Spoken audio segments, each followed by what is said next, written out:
그리스가 영국을 미워하게 된 역사적 이유? 안녕하세요, 딩몬입니다. 오늘도 여러분과 아주 재미난 역사 이야기 나눠볼게요. 바로 영국과 그리스의 이야기인데요. 오늘날 지구상에는 다양한 나라들이 존재를 하지만 그 중에서도 좀 사이가 안 좋은 나라들이 있기 마련입니다. 대표적으로 중국과 대만, 역사적인 관계로 인해 사이가 많이 안 좋죠.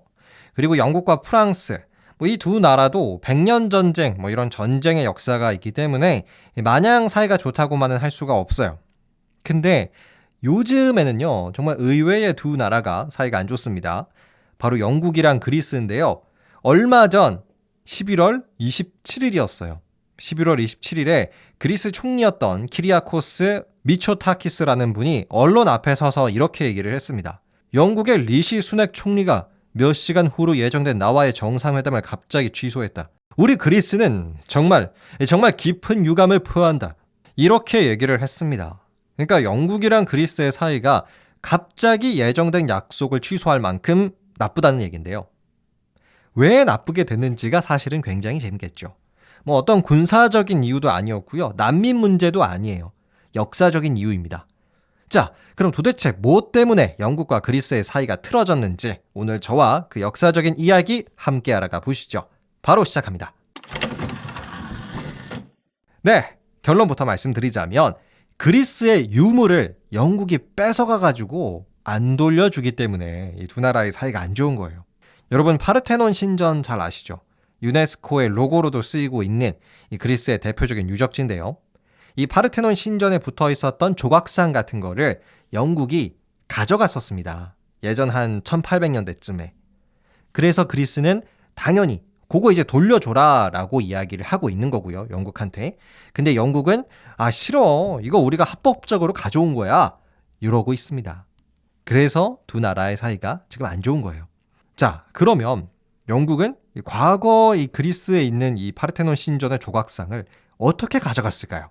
조금 더 자세히 알아볼까요? 때는 1700년대였습니다. 이제 그리스가 오스만 제국의 지배를 받고 있을 때였어요. 오스만 제국은 오늘날의 튀르키예를 중심으로 세력을 확장한 제국이었어요. 그런데 이때 영국에 엘긴 백작이라고 있었습니다. 근데 이분이 그 그리스 지역으로 영국의 외교관으로서 파견이 되는 거예요. 근데 이 엘긴 백작이 그냥 간 게 아니라 외교관으로 파견되기 이전에 영국 정부한테 제안을 하나 한 게 있어요. 제가 파르테논 신전이랑 아테네 유적지 좀 보고 모조품이라도 좀 만들어 오고 싶습니다. 지원금 좀 주세요. 이렇게 제안을 했었어요. 영국 정부에게. 근데 영국 정부가 별로 시덥지 않은 제안이라고 생각을 했는지 지원금 같은 거 안 주고 하지 말아라. 이렇게 얘기를 했습니다. 근데 또 이제 영국의 엘긴 백작이 나름의 꿈이 있었는지 자기 사비를 털어가지고 이탈리아 화가랑 함께 이 모조품을 만들러 그리스로 갔어요. 때는 1798년. 그렇게 해서 엘긴 백작이 이제 파르테논 신전에 도착을 한 다음에 쫙 주변을 둘러봤죠. 근데 그의 말에 따르면 정말 엉망이었대요. 파르테논 신전 주변이 여기가 관광지가 맞나, 여기가 제대로 된 관리를 받고 있는 게 맞나 싶을 정도로 엉망이었습니다. 부서진 돌들이 이곳저곳을 맴돌았고 몇몇 그리스인들은 그냥 파르테논 신전에 몰래 들어가가지고 어떤 조각품을 훔쳐오고 이런 거를 많이 했었다고 합니다. 그래서 엘긴 백작이 이 모습을 보고 계획을 바꿔요. 저걸 저렇게 놔뒀다가는 인류의 소중한 보물 파르테논 신전이 완전히 사라지겠구나 라고 생각을 한 거예요. 그래서 그럴 바에는 그냥 내가 저거를 영국으로 가져가야겠다라고 계획을 세운 겁니다. 그래서 이분이 실제로 7만 파운드 정도를 털어서 1802년부터 1810년 정도까지 이 파르테논 신전 안에 있는 조각상들을 떼가지고 영국으로 가져갔어요. 근데 이 과정에서 엘린 백작은 이렇게 주장을 하죠. 나는 분명히 그리스를 지배하고 있는 오스만 제국의 리더 술탄에게 허락을 받았다.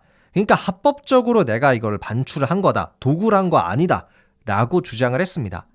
그래서 이제 이때부터 파르테논 신전 안에 있었던 조각상들이 영국으로 넘어오게 돼요. 이후에 이 엘긴 백작은 조각상들을 영국 정부에다가 팔았어요. 한 3만 5천 파운드 당시 돈으로 팔았다고 합니다. 그 다음부터는 이 파르테논 조각상이 그리스에 있었던 게 아니라 영국의 대형 박물관에 지금 전시가 되어 있습니다. 그리고 지금 2023년 여전히 그리스는 영국 정부한테 그 파르테논 신전의 조각상 돌려달라라고 주장을 하고 있는데요. 영국은 그냥 주지 않죠. 거부하는 중이에요.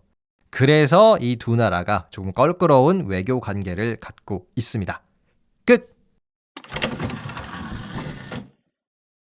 네, 오늘은 여러분과 함께 그리스와 영국의 사이가 나빠지게 된 파르테논 신전의 조각상 이야기 나눠봤는데요. 글쎄요. 여러분은 이거를 그리스한테 돌려줘야 한다고 생각하시나요? 자, 그런데 여러분, 사실 비슷한 경우가 우리나라에도 있습니다. 여러분, 세계 최초의 금속 활자본, 자랑스러운 우리의 문화재 직지심체요절이라고 들어보셨죠? 이거 우리나라에 없습니다. 프랑스에 있어요. 프랑스 국립도서관에서 직지심체요절을 보관 중이에요. 예전 구한말 당시에 주한 프랑스 공사였던 빅토르 콜랭드 플랑시가 골동품 수집을 굉장히 좋아했었대요. 우리나라에서. 그래서 우리나라에 있을 때 이분이 수집한 것 중에 직지심체요절이 껴있었던 거죠. 그래서 이분이 이거를 프랑스로 가져갔고요. 또 주인이 한번 바뀌었고 나중에 1950년대부터 해서는 이 직지심체요절이 프랑스 국립도서관으로 옮겨져서 거기서 보관 중입니다. 그러니까 우리나라의 유물인데도 불구하고 이렇게 프랑스, 다른 나라가 가지고 있는 경우도 있습니다. 근데 이게 조금 애매해지는 게 뭐냐면 보통 이 유물을 한참 전에 가져갔기 때문에 돌려달라고 하는 명분이 부족할 때가 있어요. 그래서 어떤 나라들은 그냥 대여를 해준다라는 명분을 삼아서 그 나라에 계속 둘 수 있게끔 해주는 경우도 있습니다. 자, 그럼 오늘의 이야기는 여기서 마쳐보도록 하겠습니다. 요즘 날씨가 너무 추워지는 것 같아요. 여러분 항상 건강 조심하시고요. 감기 조심하시고요. 저는 더 재미난 이야기로 여러분과 함께 하도록 하겠습니다. 여러분 오늘도 끝까지 함께 해주셔서 감사드리고요. 저는 더 재미난 이야기로 여러분과 함께 하겠습니다. 감사합니다. 안녕히 계세요.